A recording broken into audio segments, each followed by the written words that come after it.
The business-class cabin of Flight 789 glowed with soft amber light as the Boeing 777 prepared for its transatlantic journey from New York to London. Crystal champagne flutes caught the afternoon sun streaming through oval windows, while passengers in tailored suits settled into leather seats.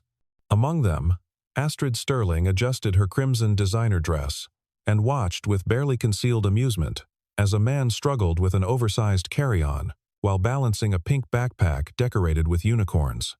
Her perfectly manicured fingers drummed against her armrest as she observed him fumbling with the child's safety seat, his broad shoulders barely fitting in the aisle as he tried to secure his young daughter. Nathan Hayes felt every pair of eyes in business class, tracking his movements as he wrestled with the safety harness for 7-year-old Olivia. At 36, he stood 6 feet 2 inches tall, his frame still carrying the disciplined muscle memory of his military years, despite trading his flight suit for civilian clothes 3 years ago. His short brown hair, trimmed with the precision of someone who never quite left military habits behind, caught the cabin lights as he bent to check Olivia's seatbelt one more time. Those deep blue eyes that once tracked enemy aircraft at 30,000 feet now focused entirely on ensuring his daughter's comfort. Scanning her face for any sign of anxiety about the flight ahead, Olivia Hayes pressed her small nose against the window, her brown curls bouncing with excitement as she pointed at the ground crew loading luggage below. Her bright eyes, mirrors of her father's but carrying her late mother's warmth, sparkled with the kind of wonder only children possess when faced with giant machines that somehow manage to fly. She clutched a worn sketchbook filled with drawings of aircraft, each one lovingly labeled in shaky handwriting with details her father had taught her about wing configurations and engine types. At 7 years old, she possessed a curious mind that absorbed everything her father shared about aviation, turning their apartment into a miniature aerospace museum with models they built together on quiet Sunday afternoons. Astrid Sterling observed this domestic scene with the calculating gaze of someone who measured worth in stock portfolios and quarterly earnings.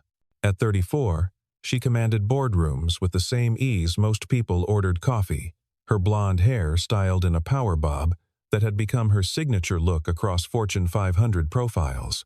Her success story read like a business school case study, building her technology consulting firm from a studio apartment startup to a multi-million-dollar enterprise in just 8 years. Yet beneath the polished exterior and designer wardrobe lay scars from a past betrayal that had taught her to judge quickly and trust slowly, to measure people by their appearance and apparent status before allowing them any closer. Captain Henry Collins conducted his pre-flight checks in the cockpit, his weathered hands moving across instrument panels with the muscle memory of 25 years in commercial aviation. At 45, he had seen enough to fill several lifetimes of stories. From emergency landings in cornfields to navigating through volcanic ash clouds, his calm demeanor had earned him a reputation among crew members as unflappable, the kind of captain who could announce severe turbulence with the same steady tone he used to point out landmarks below. Today's flight manifest showed a full passenger list, and weather reports indicated possible storm systems over the Atlantic that would require careful navigation. First Officer George Miller adjusted his seat beside the captain, fighting off a wave of nausea he had been battling since lunch. At 38, he was in the prime of his career, recently promoted after 15 years of dedication to the airline. He had mentioned feeling slightly under the weather during pre-flight briefing, but assured Captain Collins it was nothing serious. Probably just something he ate at the airport food court. Neither man could have predicted how this minor discomfort would soon escalate into a crisis that would test everyone aboard Flight 789. Evelyn Brooks moved through the cabin with the practiced efficiency of someone who had memorized every inch of the aircraft. As lead flight attendant at 30, she possessed an uncanny ability to spot potential problems before they escalated, whether it was a nervous first-time flyer needing reassurance or a businessman who had one too many drinks in the lounge. Her keen eyes had already cataloged the passengers in business class, noting the tension between the elegantly dressed blonde woman and the father struggling with his luggage, while other passengers exchanged knowing glances and subtle smirks. Astrid's voice carried just enough volume to ensure neighboring passengers could hear her observation. Business class certainly isn't for everyone, I suppose. Some people really should consider whether they can afford the lifestyle before purchasing tickets. Her comment drew soft chuckles from a hedge fund manager across the aisle and an investment banker seated behind her, their amusement evident in the way they shook their heads and returned to their Financial Times newspapers. Nathan's jaw tightened imperceptibly, a micro-expression that would have been invisible to most observers but represented years of practiced restraint. He had heard similar comments before, in grocery stores when Olivia had tantrums, at school events where other parents drove luxury vehicles while he arrived in his 10-year-old pickup truck. Each time, he remembered Sarah's words from her hospital bed, her hand weak but insistent in his, making him promise to never let pride or anger affect their daughter's happiness. He had traded his fighter pilot wings for a toolbox, accepting a position as an aviation maintenance engineer that paid a fraction of his military salary, but allowed him to be home every night for bedtime stories. "Daddy, why are those people laughing?" Olivia whispered, her small hand finding his as she sensed the uncomfortable atmosphere despite not understanding its source. Nathan knelt beside her seat, his voice gentle and steady, the same tone he used when explaining why Mommy couldn't come back from heaven. "Don't worry about them, sweetheart. Some people just need to make noise. We're exactly where we're supposed to be." He pulled out her favorite book about a brave little airplane that could fly higher than all the others because it had the biggest heart. A story Sarah used to read that had become their nightly ritual. Astrid observed this interaction with a mixture of satisfaction and something else she couldn't quite identify. Perhaps a flicker of discomfort at the genuine tenderness between father and daughter. She had built her empire on reading people, on identifying weaknesses, and leveraging them in negotiations. This man's obvious financial constraints, his dated clothing, the generic brand sneakers, all pointed to someone who had no business in business class, probably someone who had saved for months, or used points accumulated over years for this single luxury experience. The plane pushed back from the gate with the subtle jolt that marked the beginning of every journey into the sky. Nathan helped Olivia locate the safety card, turning the required demonstration into a game as they had done on the few flights they had taken together. She giggled when he made sound effects for the oxygen masks dropping, her laughter, a bright note that cut through the subdued atmosphere of business travelers, focused on laptops and tablets, already open to spreadsheets and presentations. As Flight 789 climbed through 10,000 feet, the seatbelt sign dimmed and the cabin crew began their service. Nathan declined the offered champagne, requesting apple juice for Olivia instead, another detail that didn't escape Astrid's notice. She sipped her Dom Perignon while making mental notes for her presentation in London, occasionally glancing at the father and daughter who seemed absorbed in a drawing project involving what appeared to be fighter jets and clouds. The first indication of trouble came at 35,000 feet over the Atlantic Ocean. The plane shuddered. Not the gentle turbulence passengers barely notice, but a violent shake that sent drinks sliding across tray tables and caused overhead bins to rattle ominously. The lights flickered, casting strange shadows across suddenly pale faces, and a peculiar burning smell began to permeate the cabin, sharp and acrid like overheated electrical components. In the cockpit, warning lights illuminated in rapid succession, painting the dim space in reds and ambers. George Miller's face had gone from pale to ashen, sweat beading on his forehead as he struggled to focus on the instruments. His hands trembled as he reached for controls. And Captain Collins noticed his first officer's labored breathing, the way he kept blinking, as if trying to clear his vision. "George, are you all right?" Captain Collins asked, his tone shifting from professional to concerned as he observed his colleague's deteriorating condition. Before George could respond, his body went rigid, then slumped forward against his harness. His breathing became shallow and erratic, and his skin took on a grayish pallor that sent alarm bells ringing in Captain Collins' experienced mind. The captain immediately triggered his radio, calling for Evelyn Brooks while simultaneously attempting to maintain control of an aircraft that had begun to list slightly to starboard. The plane lurched again, this time accompanied by a sound no passenger ever wants to hear, the stuttering of an engine struggling to maintain power. Screams erupted from economy class, while business class passengers gripped their armrests with white knuckles. Astrid's champagne glass shattered on the floor, the golden liquid mixing with crystal shards, as the aircraft dropped several hundred feet in seconds before Collins managed to regain control. Captain Collins' voice crackled through the intercom, and for the first time in his career, passengers could detect the edge of urgency beneath his professional calm. "Ladies and gentlemen, this is your captain speaking. We are experiencing some technical difficulties. I need to ask, are there any current or former pilots on board? Any pilot with experience, military or civilian? Please identify yourself to the cabin crew immediately. The silence that followed was deafening, broken only by the unsettling whine of struggling engines and scattered sobs from passengers convinced they were living their final moments. Flight attendants moved through the aisles, their faces masks of professional composure, even as their eyes betrayed their concern. Evelyn Brooks scanned business class, her gaze stopping on each passenger, searching for any sign of recognition or response to the captain's unprecedented request. Nathan's internal battle raged in the space of 3 heartbeats. He had made a promise to Sarah, sworn on her memory that he would never again put himself in danger, that Olivia needed a father more than the world needed another hero. His retirement from the Air Force hadn't been just a career change, but a fundamental shift in priorities, choosing playground visits over combat missions, choosing bedtime stories over briefing rooms. Yet as he felt the aircraft's unstable movement, recognizing the signs of a plane fighting to stay airborne, he knew that his promise to keep Olivia safe superseded everything else. His hand moved to his jacket pocket, fingers finding the worn leather wallet that held his identification cards. Behind his driver's license, carefully preserved despite having no official use for 3 years, was his military ID, the eagle and shield still visible beneath the lamination. Lieutenant Colonel Nathan Hayes, fighter pilot, 22nd Fighter Squadron. The photograph showed a younger man, clean-shaven and stern, eyes focused on distant horizons rather than playground swings and school recitals. Olivia grabbed his hand as the plane shook again, her small fingers interlacing with his.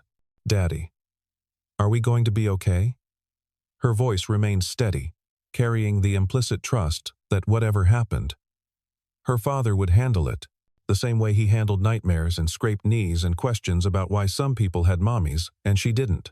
Nathan kissed the top of her head, inhaling the sweet scent of her strawberry shampoo, then stood up slowly, his movement drawing every eye in business class. He pulled out the military ID and handed it to Evelyn Brooks, who had materialized beside his seat as if summoned by his decision. Her eyes widened as she read the credentials, immediately understanding the significance of what she held.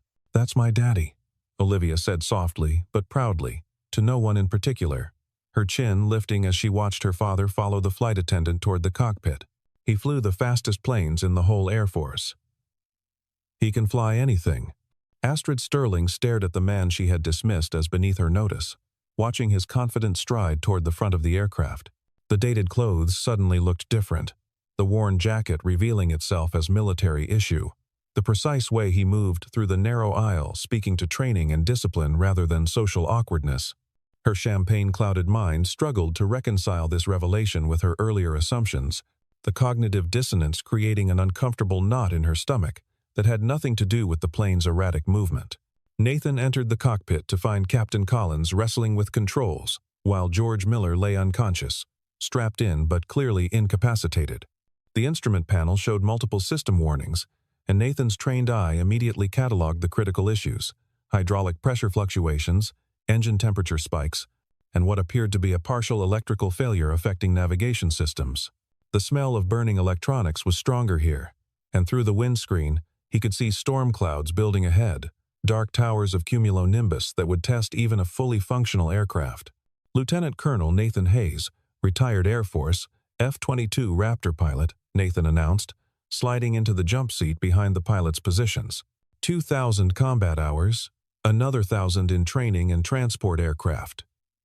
"Tell me what you need, Captain." Henry Collins didn't waste time on pleasantries or verification. The crisis demanded immediate action. "First officer is down. Likely severe food poisoning or allergic reaction. We've lost partial hydraulics. Number 2 engine is running rough, and we're about to hit a storm system I can't navigate around with our current mechanical status. I need you to handle communications and systems management while I fly. Can you do that?"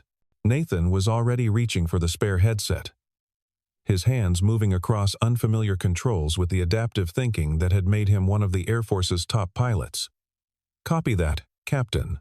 I'll need 30 seconds to familiarize myself with your panel layout. Then I'm your co-pilot. What's our nearest diversion airport?" As the 2 men worked to stabilize the aircraft, Evelyn Brooks returned to the cabin to manage increasingly panicked passengers. She moved with deliberate calm, instructing people to ensure seatbelts were fastened, stowing loose items that had scattered during the turbulence. Her voice remained steady as she repeated reassurances, even as her own heart raced with the knowledge of how serious their situation had become. In business class, Astrid found herself gripping her armrest with unprecedented fear. She had negotiated billion-dollar deals, faced hostile takeovers, and survived boardroom betrayals, but none of that prepared her for the helplessness of being trapped in a metal tube at 35,000 feet, with no control over her fate. Around her, other passengers had abandoned pretense of composure, some crying openly, others praying in whispered voices, and a few simply staring ahead in shock. Olivia Hayes sat with remarkable composure for a 7-year-old, her sketchbook open to a drawing of an F-22 Raptor she had been working on. She colored carefully, staying within the lines despite the plane's occasional shudder, as if her concentrated calm could somehow help her father in the cockpit. When the businessman beside her began hyperventilating, she offered him a piece of gum from her unicorn backpack, explaining that her daddy said chewing gum helped with ear pressure and nerves. In the cockpit, Nathan had fully integrated himself into the flight operations, his voice steady as he communicated with air traffic control while monitoring engine parameters. London Center. This is Flight 789 declaring emergency. We have partial system failure and requesting immediate vectors to the nearest suitable airport. We have approximately 200 souls on board with 4 hours of fuel remaining. The storm hit them with the force of a giant's fist, rain lashing against the windscreen with such intensity that forward visibility dropped to nearly zero. Lightning split the sky in brilliant, terrifying displays, and the plane bucked like a wild horse, trying to throw its riders. Nathan's combat experience proved invaluable as he maintained his composure, calling out readings and adjustments, while Captain Collins fought to keep the aircraft stable. Altitude holding at 33,000, Nathan reported, his voice cutting through the chaos with military precision. Engine 2, temperature dropping but still in yellow range. Hydraulic pressure fluctuating between 40 and 60%. We need to start descent soon, Captain, or we risk complete hydraulic failure.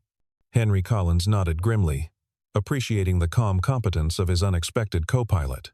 Together, they began calculating descent rates and approach vectors, factoring in their mechanical limitations and the weather conditions. The nearest suitable airport was Shannon in Ireland, still 90 minutes away under normal conditions, but nothing about their current situation was normal. The descent through the storm tested every skill both men possessed. Nathan called out altitude and speed readings while managing radio communications with increasingly concerned air traffic controllers. He coordinated with emergency services on the ground, ensuring ambulances would be standing by for George and any injured passengers. His fingers flew across the flight management system, inputting corrections and monitoring their glide path, while Collins manually flew the plane through turbulence that would have challenged a fully functional aircraft. 500 feet to decision altitude, Nathan announced as they broke through the lower cloud layer to see runway lights gleaming in the Irish rain. Approach speed 150 knots, slightly high but within parameters given our hydraulic situation. Wind shear warning active. Recommend 10 degrees right correction. The first landing attempt had to be aborted when a severe crosswind pushed them off centerline just before touchdown. Nathan's steady callouts helped Collins execute a textbook go-around, despite the degraded systems, climbing back into the gray clouds for another attempt. Passengers screamed as the engines roared back to full power, the plane climbing at an angle that pressed everyone back into their seats. Astrid found herself praying for the first time since childhood, her usual cynicism stripped away by raw terror. She thought about her empty apartment, the awards and accolades that suddenly seemed meaningless, the relationships she had sacrificed for success. Beside her, she could hear Olivia's small voice saying, "It's okay, Daddy knows what to do. He promised Mommy he'd always keep me safe." The second approach began, with Nathan calling out every parameter, with the precision of a surgeon describing vital signs. 3,000 feet, on glide slope. Speed 145 knots. Hydraulic pressure holding at 55%. Wind correction applied. Centerline tracking good. His voice became the rhythm by which Collins flew, each call out a stepping stone toward safety. 1,000 feet. Stabilized approach criteria met. "Recommend continue," Nathan announced, his tone betraying no hint of the enormous pressure both men faced. 500 feet. Approaching minimums. Runway in sight, 12 o'clock. Wind check shows 15 knots from the right, within limits.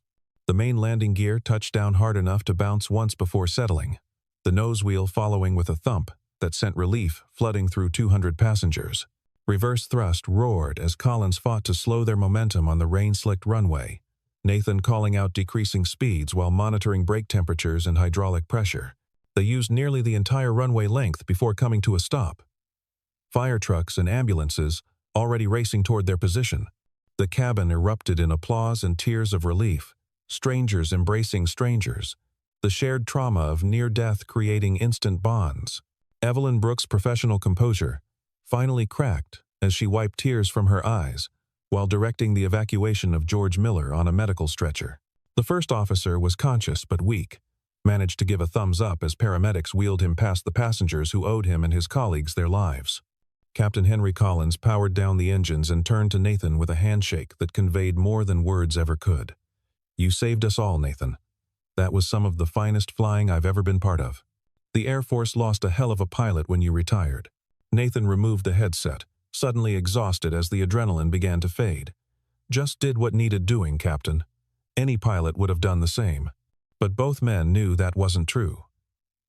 That the combination of combat experience, technical knowledge, and supernatural calm under pressure had made the difference between a successful emergency landing and potential catastrophe. As Nathan emerged from the cockpit, the business-class cabin fell silent. The same passengers who had smirked at his struggles with luggage now looked at him with expressions of awe and gratitude. Several stood and applauded. Others simply nodded with respect, understanding that their earlier judgments had nearly cost them the opportunity to ever judge anyone again. Olivia launched herself into his arms the moment he reached their seats, her small body shaking with relief. "I knew you'd save everyone, Daddy. I told them you would." Her simple faith in him was worth more than all the medals and commendations he had earned in his military career. Media crews were already gathering outside the aircraft, having been alerted to the emergency landing and the dramatic story of the passenger pilot who had stepped up when needed most. But Nathan had no interest in interviews or accolades. He gathered Olivia's belongings, her sketchbook and unicorn backpack, preparing to disappear into the crowd of evacuating passengers, just as he had vanished from military life 3 years earlier. Astrid Sterling stood in the aisle, blocking his path. Her designer dress was wrinkled, her perfect makeup smeared by tears of fear, and her usual commanding presence had been replaced by something far more human. "Wait, please," she said, her voice lacking its earlier sharp edge. "I owe you an apology. More than that, I owe you my life. We all do." Nathan adjusted Olivia on his hip, meeting Astrid's eyes with the same steady gaze that had stared down enemy fighters. "You don't owe me anything, ma'am. I'm just a maintenance engineer who knows a bit about planes. Anyone would have done the same for their daughter." The simplicity of his response hit Astrid harder than any accusation could have. She had spent years building walls of wealth and status to protect herself from vulnerability, judging others by their surfaces to avoid seeing their depths. This man had every right to condemn her, to publicly humiliate her as she had tried to humiliate him. Yet he chose grace instead. "I was wrong," Astrid admitted, the words foreign on her tongue but necessary. "I judged you without knowing anything about you. I've spent so long measuring worth by the wrong metrics that I forgot what actually matters." She looked at Olivia, who was watching her with curious eyes. "Your daughter is lucky to have you. I hope someday someone thinks I'm worth that kind of courage." Olivia, with the innocent wisdom of childhood, tugged on Astrid's ruined designer sleeve. "You could have dinner with us," she offered brightly. "Daddy makes really good spaghetti. And we always have enough. That's what Mommy used to say. There's always room for one more friend at the table." Nathan started to object, aware of the vast social gulf between them, but something in Astrid's expression stopped him. Behind the successful CEO facade was a loneliness he recognized, the isolation that comes from building walls so high that no one can climb them. Sarah would have invited her without hesitation, would have seen past the sharp edges to the person underneath who just needed someone to see her as human. "There's a place near the airport hotel," Nathan said finally. "Nothing fancy, just good food and generous portions. You're welcome to join us if you'd like." The restaurant was indeed nothing fancy. Fluorescent lights instead of chandeliers, paper napkins instead of cloth, and menus with pictures of the food. But as the three of them sat in a worn vinyl booth, something shifted in the atmosphere. Astrid found herself laughing genuinely for the first time in years as Olivia explained the aerodynamics of French fries, using them to demonstrate how planes generate lift. Nathan shared stories from his Air Force days, carefully edited for young ears, while Olivia colored on the paper placemat. He talked about Sarah without the raw grief that had once accompanied her name, describing how they met at an air show where she was selling homemade jewelry, how she had insisted he was too serious and needed someone to remind him that not everything in life required military precision. "She sounds wonderful," Astrid said softly, understanding that this glimpse into Nathan's life was a privilege she hadn't earned but was being granted anyway. "She was," Nathan agreed, helping Olivia cut her chicken fingers into smaller pieces. "She made everyone around her better, just by being herself. She would have liked you, would have said you just needed someone to remind you that success isn't about having the most, it's about meaning the most to someone." As the evening progressed, Astrid's phone buzzed repeatedly with messages from her London team about the delayed meeting, from reporters wanting her comment on the emergency landing, from her assistant with a list of urgent decisions needed. For the first time in her professional life, she turned the phone face down and ignored it all, choosing instead to focus on the present moment, on Olivia's animated description of her favorite Disney movie, on Nathan's quiet humor, on the simple pleasure of a meal shared without agenda or strategy. "I build companies," Astrid found herself saying as Olivia dozed against her father's shoulder. "I've created jobs for thousands of people, generated billions in revenue, been featured on magazine covers, but sitting here, watching you with her, I realize I've never built anything that actually matters. No one's ever going to look at me the way she looks at you, with complete trust and unconditional love." Nathan shifted Olivia gently, pulling her jacket over her like a blanket. "It's never too late to change what you're building," he said simply. "Sarah used to say that every day is a chance to choose who you want to be. The past is just practice for the present." Outside, the Irish rain had softened to a gentle mist, coating the windows with tiny droplets that caught the restaurant's warm light. Other emergency landing passengers occasionally passed by, some recognizing Nathan and nodding respectfully, but he acknowledged them with only brief smiles before returning his attention to his daughter and unexpected dinner companion. Astrid watched Nathan carry the sleeping Olivia to their hotel shuttle, his strong arms cradling her as if she were made of spun glass. She thought about her own father, distant and demanding, who had measured love in achievements and approval in acquisitions. She had become him without realizing it, building an empire on the same cold foundation that had left her emotionally bankrupt despite material wealth. "Thank you," she called out as Nathan paused at the shuttle door. "Not just for saving our lives, but for showing me what courage actually looks like. It's not about being fearless in boardrooms or conquering markets. It's about being afraid and choosing love anyway." Nathan smiled, the expression transforming his weathered features. "Everyone's fighting something, Miss Sterling. The lucky ones have someone worth fighting for." He glanced down at Olivia, then back at Astrid. "Maybe it's time you found your someone." As the shuttle pulled away, Astrid stood in the drizzle, designer shoes soaking through, hair falling from its perfect style. She thought about the presentation waiting in London, the deals to be made, the empires to expand.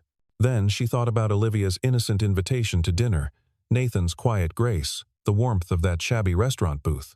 For the first time in years, she wondered if she had been climbing the wrong mountain all along.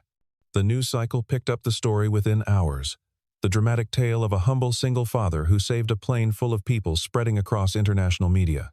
But Nathan Hayes refused all interview requests, declining offers for book deals and movie rights, choosing instead to return quietly to his life as a maintenance engineer and devoted father.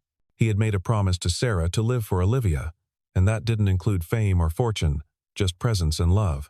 Astrid Sterling returned to her corporate world, but something fundamental had shifted. She instituted new policies at her company prioritizing work-life balance, created a foundation supporting single parents, and began measuring success not just in profit margins but in human impact. She kept a photo on her desk from a news article about the emergency landing, a grainy image of Nathan carrying Olivia across the tarmac, a reminder that true strength isn't about power over others, but responsibility for them. Months later, she received a hand-drawn invitation in Olivia's careful printing to attend her school play. Nathan had included a note saying Olivia had insisted on inviting the nice lady from the airplane who needed friends. Astrid cleared her schedule, flying coach for the first time in a decade, and sat in an elementary school auditorium, watching Olivia play a brave little airplane in a story about flying with your heart instead of just your wings. After the play, as parents gathered for juice and cookies in the cafeteria, Olivia introduced Astrid to her classmates as the lady her daddy helped find her heart. Nathan apologized for his daughter's candor, but Astrid just smiled, understanding that children often see truths that adults work hard to hide. She had built an empire but lost her soul, gained the world but forfeited connection, won every battle except the one that mattered most. The fight to remain human in a dehumanizing world. Standing in that school cafeteria, eating store-bought cookies and listening to Olivia explain why her daddy was the best pilot even though he fixed planes now, Astrid understood what Nathan had meant about finding her someone. It wasn't about romantic love or family in the traditional sense, but about choosing to see others as more than stepping stones or obstacles. About recognizing that every person carried a story worth hearing, a life worth following, a heart worth protecting. The emergency landing of Flight 789 became a footnote in aviation history, just another successful crisis management scenario studied in pilot training programs. But for 200 passengers, it remained a defining moment when ordinary people revealed extraordinary character, when assumptions shattered against reality, when a single father's quiet courage saved them all. Nathan continued his work as a maintenance engineer, finding purpose in ensuring other families traveled safely. He never mentioned his heroic actions unless directly asked, and even then, he credited Captain Collins and the entire crew for the successful landing.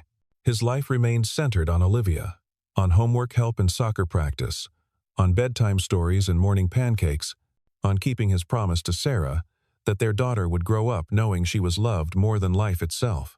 But sometimes, on quiet evenings when Olivia was asleep and the apartment was still, Nathan would stand by the window and watch planes passing overhead, their navigation lights blinking in the darkness.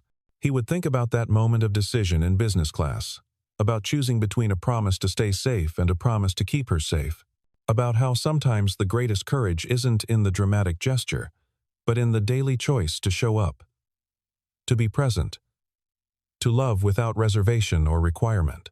The story could have ended differently, with tragedy instead of triumph, with loss instead of lessons learned. But in that crucial moment, when Captain Henry Collins asked for help, when systems failed and storms raged, when judgment yielded to desperation, a humble single father stood up and reminded everyone that heroes don't always wear capes or uniforms. Sometimes they wear faded jackets and carry unicorn backpacks, their superpower nothing more or less than the determination to protect what matters most. And in first-class seats or economy rows, in boardrooms or break rooms, in moments of crisis or quiet contemplation, perhaps that's the only measure of worth that truly counts. Not what we've accumulated, but what we're willing to sacrifice. Not what we've achieved, but whom we've chosen to become. Not the heights we've reached, but the hands we've extended to help others climb. The rain continued to fall gently on Shannon that night, washing the emergency foam from the runway, carrying away the evidence of near disaster. But in a small hotel restaurant, 3 unlikely souls shared a meal and discovered that sometimes the greatest journeys aren't measured in miles traveled, but in walls dismantled, in judgments released, in hearts open to possibilities previously unimagined. And sometimes, just sometimes, that's enough to change everything.